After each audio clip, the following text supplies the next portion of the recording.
Ah, yes. Now leaving the pharmacy, I, excuse me, got just a little personal story, about myself. Back in 1994, when I was 22 years old, I had to have back surgery on my lower vertebrae. I had a disc that had ruptured. Anyway, they had to go in there and remove it, fuse my back together.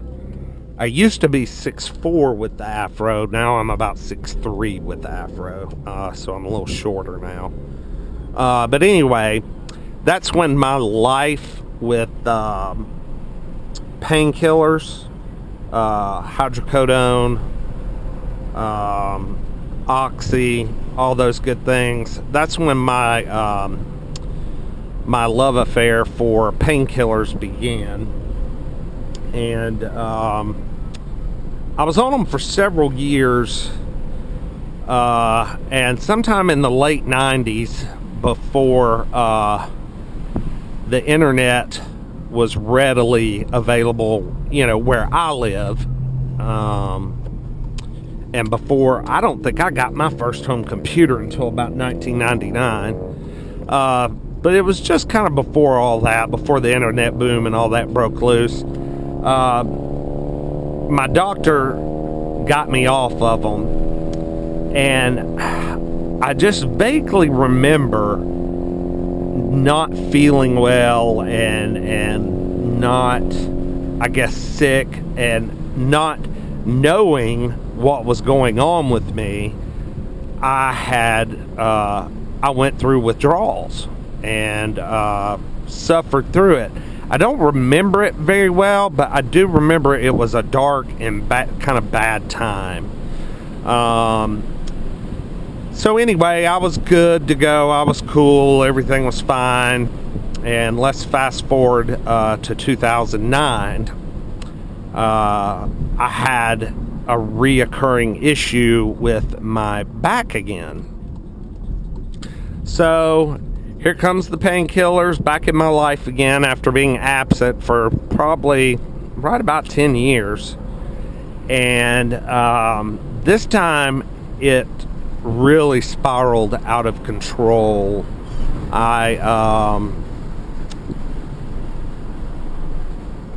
After my surgery in 2009 and after my regimens and prescriptions ran out, I knew a little bit more about how to acquire them illegally.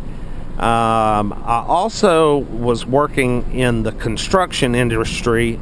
My dad owns a construction metal fabrication company down near Atlanta. I was working for him, and a lot of the savory characters that worked there, they could get you whatever you wanted. And that was the first time in my life that I had really dabbled in buying illegal drugs, painkillers, without a prescription. And they were everywhere. They flowed like water. Or is it flow like wine? I don't know.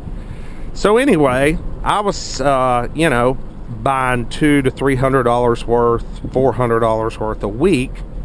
And all the time keeping this a secret from my wife, which that was sometimes challenging. So I sunk into a pretty deep down low narcotic haze.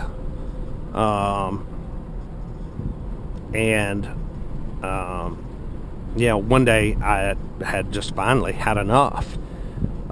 It was January 2012. I had run out of pills. It was on a weekend.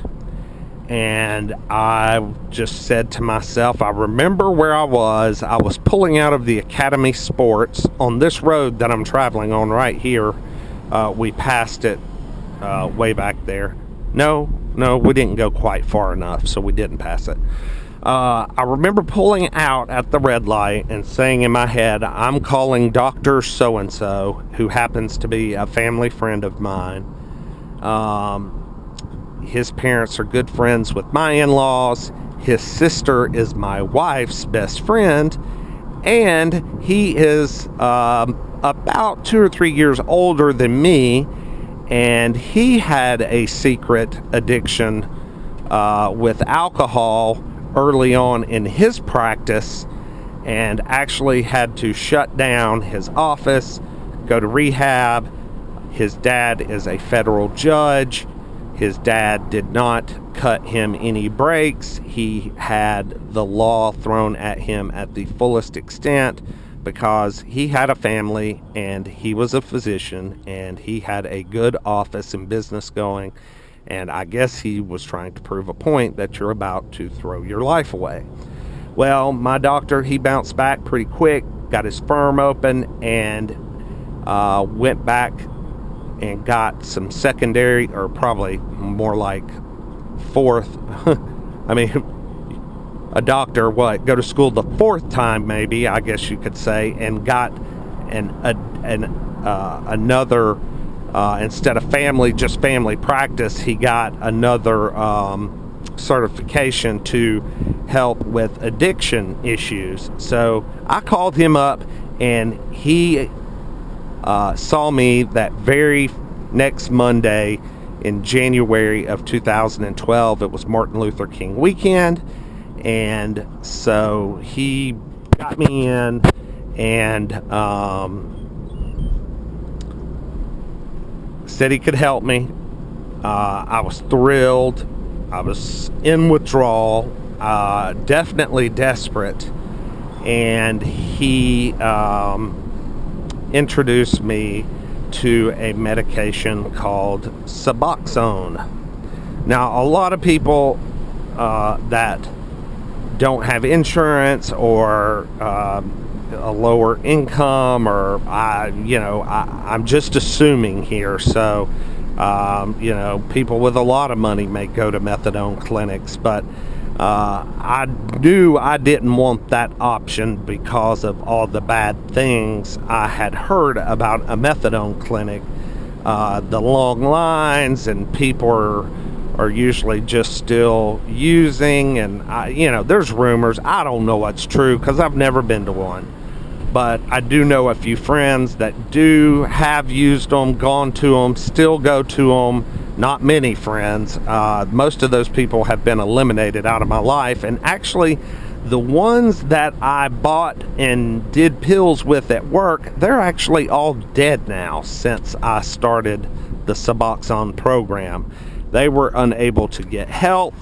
And actually, one of them committed suicide, and the other one, it escalated onto methamphetamines, leaving his wife and children, drinking pills, smoking meth, crack, whatever you call it. And then he he didn't commit suicide, but he committed police suicide because he got pulled over and he was high and drunk and started some shit with the cops and got his ass beat so bad he was put in the hospital, and he laid there until he died. But anyway, Suboxone is a film that you place under your tongue. It's a combination of buprenorphine and naloxone. When I first started the program in January 2012, I was taking 8 milligram. As you can see, these are twos. I was on 8 milligram, and I was taking 2 strips per day. So that was 16 milligrams per day. That was in January of 2012. It's a little clear strip that you put under your tongue and just hold your tongue down, and it will dissolve. And I'll never forget that Monday when I took these in his office. I had to do it in his office and stay for about 30 minutes to see how I react. I was never higher in my entire life as I was at that very moment. I was so freaking high that I sat out in the parking lot and I sat on the curb and I smoked a whole pack of cigarettes in about an hour. And I was talking on the phone. I mean, I thought, oh, yeah, great. This is something I can get addicted to. Well, that initial feeling wears off after just a couple of days. And you don't want to abuse these because, number one, with my experience, I thought it'd be cute to take more than prescribed. Since I was a junkie already, to take more than prescribed after about a week or so of being on one, and I kind of stabilized, and I was looking for that kind of high that I wasn't getting. These make you feel just kind of neutral. They do kind of give you a little energy, at least in my case they do. They kind of pump you up a little bit, but it's just kind of makes withdrawals go away.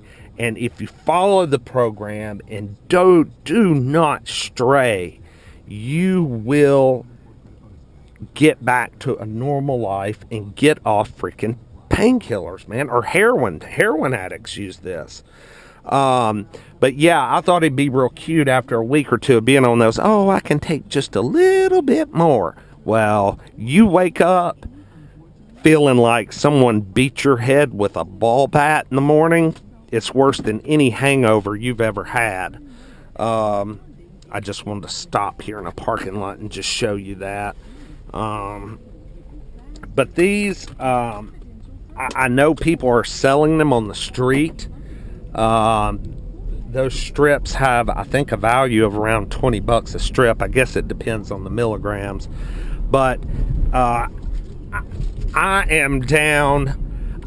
In January of 2012, I got 30 of these a month. No, I was taking 2 strips a day. So I was on 60 of these a month. Okay, I was taking 1 strip in the morning and 1 strip in the evening. So that was 16 milligrams a day. Okay, here we are, September 9th of 2017. I get 10 strips per month. So I make 10 strips last 30 days. They are only 2 milligram strips. So I take a strip out and I cut it into thirds, which makes the motherfuckers tiny. I have to pick up my little piece with tweezers and put it under my tongue. At this point of this program, I think I'm more in a mind game. It's all in my head because I just don't see how less than a milligram a day could have that much real effect as far as maintaining sobriety. That little piece I put under my tongue dissolves so fast, I don't even know when it's gone. So I could probably jump off of this and just be done with it at any time. But I guess I'm just scared. It's a good idea to go to counseling while you're doing this. And of course, you want to be serious about it. Another side effect of starting this program and taking these suboxone strips is I was a heavy drinker as well. And since I started taking suboxone, not only did it kill my desire to have pain pills, but it also took my desire to drink alcohol completely away. So, no alcohol. I'm not saying I haven't had a drink. I go out to dinner sometimes with my wife. I'll have a glass or 2 of wine, or out with some guys.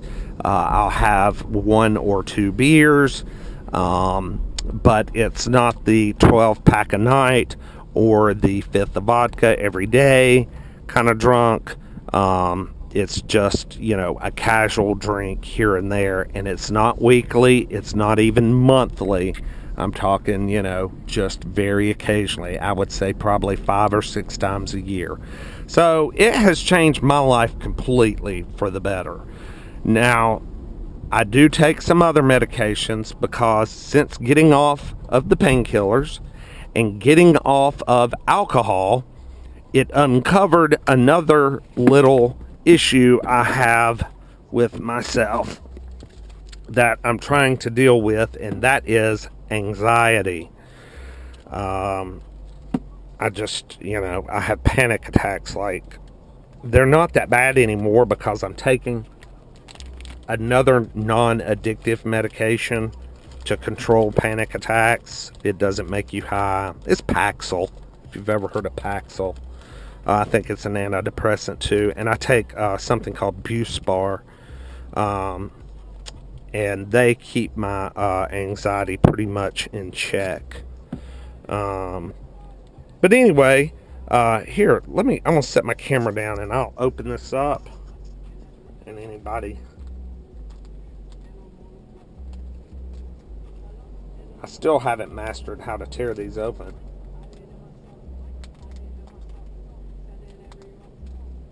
After being on them for so many damn years. Well, I guess 4.5 years. Now if there was only a cure for my shakes. If I still drank, I wouldn't be shaking like this. Because I never shook when I still drank. But here's the little film. That's the little guy right there. I mean, you can see through that little bastard. So I've got to break this into thirds. So that's tiny. And it's thin. So at this point, I'm playing a mind game.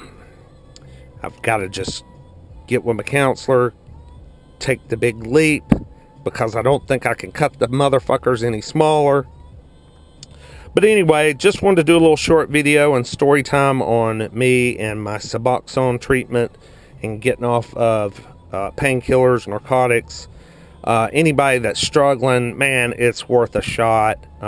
There's lots of bad shit on the internet and stories about taking suboxone, how it ruins your life and this and that. But if you get proper counseling and a good supportive doctor and you have an ounce of wanting to get well, this can be and is successful. So anyway, this is a long ass video. I'm sorry guys. I just wanted to do that real quick. Y'all have a good day. It's football Saturday. We got Georgia playing Notre Dame. I wish I could drink a lot of beer and watch the game, but yep, those days are over. But anyway, y'all have a good one and enjoy your day. Peace.